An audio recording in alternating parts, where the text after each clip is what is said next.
Good day, everyone. My name is Ted Gardner. I'm one of the portfolio managers on Westwood Salient's energy infrastructure team.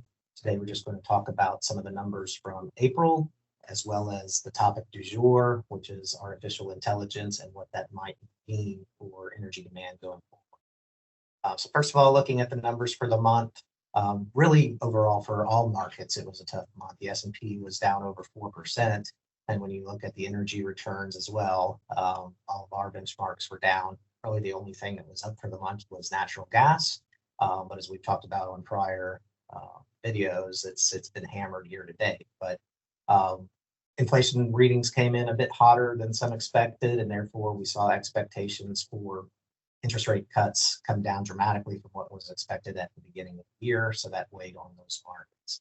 Looking specifically at our space, the AMA was down 1.4%, AMEI was down 0.6%, and the AMZ, which again is MLPs only, was down 1.2%. Year to date, AMA is up 8.6, AMEI is up 11.4, which we find is a pretty interesting discrepancy, seeing as for the most part there's the same constituents in there, but there's such differences in weightings to meet those RIC rules for AMEI that's performed better. So it's had less TRP or TC energy in it, as well as less LNG, which have been some of the laggards for the month, as I'll show you here in a moment, or for the year, I should say.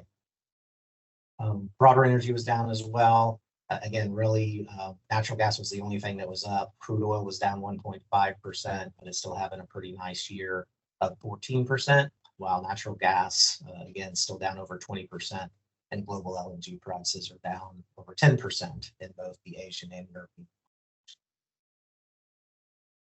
As we look at the three categories that we like to put the group in, C Corps, MLPs, and Canadians, it's interesting, C Corps average was 0.0%. That's because we had some that were up a lot, like Equitrans at 8.3%. It announced, as you might recall back in March, that it would be acquired by EQT. And as natural gas prices ran, we saw EQT go with it. So the Equitrans, since it's tied to EQT, also had a nice run. But at the same time, we saw names like NextEra, Hess Midstream down over 5%. MLPs were down 1.4% on average. Genesis was the leader there, up 7.7%. And then we saw USA Compression down 7.2%, Sunoco down 6.6%, Delek down 3.7%. Looking at the Canadians, they were down 1.4% on average.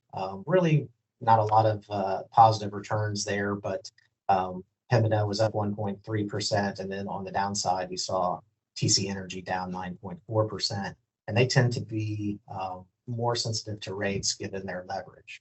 That's why we saw the low returns there. Year to date, C Corps are actually leading the way, up 14.1%, with Equitrans being the leader at 34.9%, and TRGP not far behind at 33%.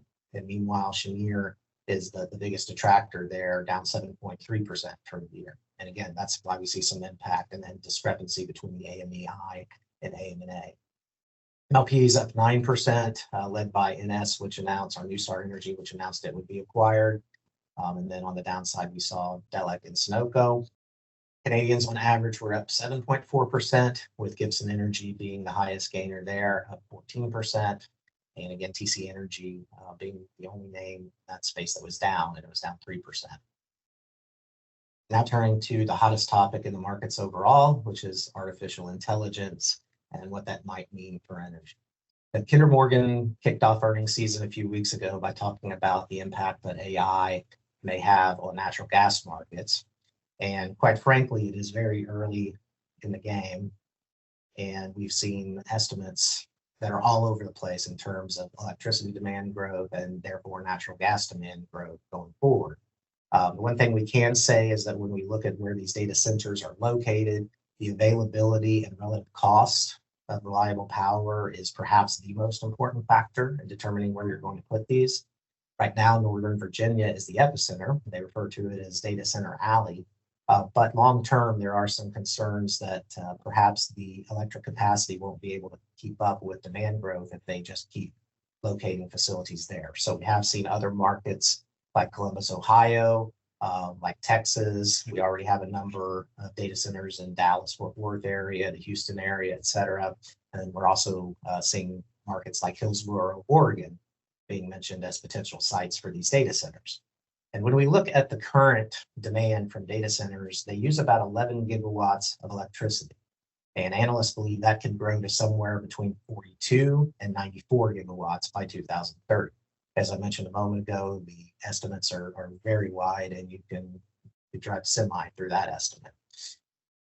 As it relates to natural gas demand, we could see it grow by 3 BCF to 10 BCF a day, depending on what the ultimate electricity demand growth is, and as well what percentage of the incremental growth will be taken by renewables and natural gas. So most of the analysis we've seen assume somewhere between 40 and 60% will be the share of natural gas in that incremental demand.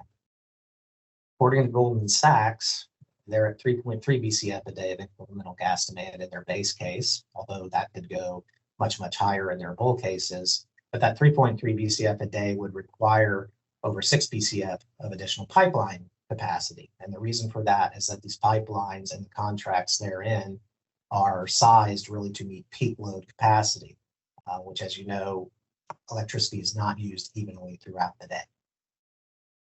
So again, it is early days on the AI build out, and we don't ultimately know what the demand growth will look like, and therefore what the natural gas demand growth will look like.